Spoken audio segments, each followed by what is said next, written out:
Voici une capsule portant sur la recherche du 100%. Aujourd'hui, on va faire 3 exemples ensemble dans lesquels on va aller retrouver le 100% d'une quantité. Donc, pour vous expliquer ce concept, regardons tout de suite le premier exemple qui est affiché à l'écran. Nous avons Noémie qui a gagné 20% des parties de roche-papier-ciseaux qu'elle a jouées. Si elle a gagné un total de 24 parties, combien de parties est-ce qu'elle a joué au total? Alors, avant de commencer à faire les calculs, on devrait aller analyser les informations qui nous sont données. D'une part, nous savons que Noémie a gagné 20% des parties qu'elle a jouées. Nous savons également qu'elle a gagné un total de 24 parties.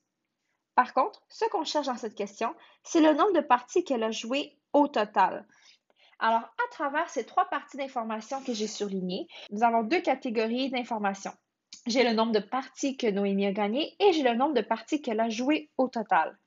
J'ai aussi 2 types d'informations. J'ai des pourcentages ainsi que des nombres de parties. Alors, lorsqu'on est confronté à une situation comme ça, c'est important de bien établir notre proportion. Ça veut dire 2 taux qui sont égaux. Donc, premièrement, j'ai dit le mot proportion. Ça veut dire que je peux tout de suite établir 2 fractions dans lesquelles je vais aller mettre toutes les informations que je connais. Au numérateur, nous allons aller mettre toutes les informations de ce que Noémie a gagné, alors qu'au dénominateur, nous allons mettre les informations sur toutes les parties qu'elle a jouées au total. Dans la fraction de gauche, nous allons travailler avec les pourcentages et dans la fraction de droite, nous allons travailler avec le nombre de parties. D'accord, allons analyser maintenant nos 3 informations. Lorsque je dis que Noémie a gagné 20% des parties, je sais que c'est un pourcentage qu'elle a gagné. Alors, mon information de 20% va aller à mon premier numérateur. Deuxièmement, je sais qu'elle a gagné un total de 24 parties. Puisqu'elle a gagné un nombre de parties, c'est de l'information que je vais mettre ici à mon deuxième numérateur. Donc, je sais ici que mon 24 parties est l'équivalent du 20%. Dans toutes les parties qu'elle a jouées, elle en a gagné 24 et ceci représente le 20%. Alors que moi, je veux aller savoir combien de parties elle a joué au total. C'est quoi le pourcentage qui représente un total? Eh bien, c'est toujours 100%. D'accord. Maintenant que nous avons toutes nos informations dans notre proportion, on peut aller utiliser les stratégies qu'on a vues depuis le début afin de résoudre cette proportion. Par exemple, je peux voir très facilement ici que pour passer de 20 à 100, j'ai fait x5. Donc, dans ma fraction de droite, je dois aussi aller multiplier par 5. Ceci me donne donc une valeur de x qui est 24 fois 5. Et si j'effectue cette multiplication, ceci me donne un total de 120 parties jouées. Observons un deuxième exemple ensemble. Donc, dans cette situation, nous avons Baptiste qui a acheté 24 jujubes rouges, ce qui représente 12% de tous les jujubes dans la boîte. La question est de savoir combien de jujubes y avait-il dans la boîte de départ. Donc ici, je vais aller déterminer la quantité de jujubes qu'il y a au total. Donc, comme avec le premier exemple, je sais que je dois aller utiliser une proportion. Donc, j'ai mes 2 fractions.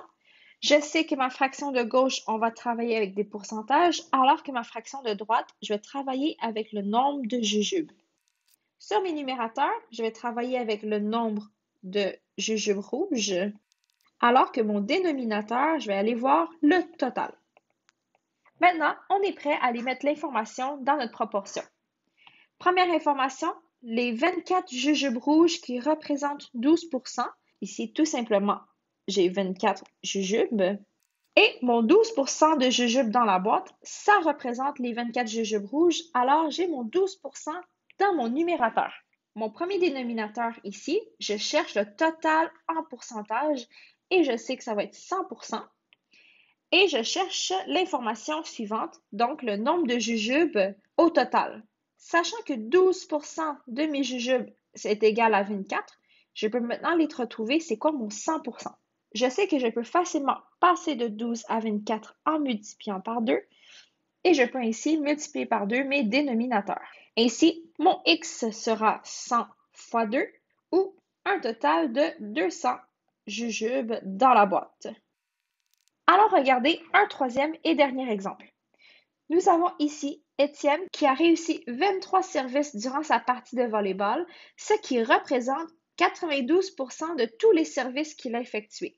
La question est de savoir combien de services est-ce qu'il a effectué au total. Donc, vous pouvez voir que c'est une situation très semblable aux deux premières. Donc, je peux tout de suite aller installer ma proportion. Je sais qu'à gauche, on va travailler avec des pourcentages et à droite, on va travailler avec le nombre de services. Les numérateurs représenteront les services qu'il a réussi et le dénominateur sera le total. Maintenant, pour aller mettre l'information que nous connaissons, je sais que mes 23 services qui sont ici font partie de la catégorie réussi. Donc, je vais le mettre dans mon deuxième numérateur. Ici, j'ai 23 services. Alors, puisqu'il a réussi 92% des services, cette information va aller à mon premier numérateur, donc 92%. Je sais que le total des pourcentages, c'est 100% et je cherche le nombre de services au total. Afin de résoudre cette proportion, je sais que pour passer de 92 à 23, je divise par 4. Donc, j'effectue le même calcul sur mes dénominateurs en divisant par 4.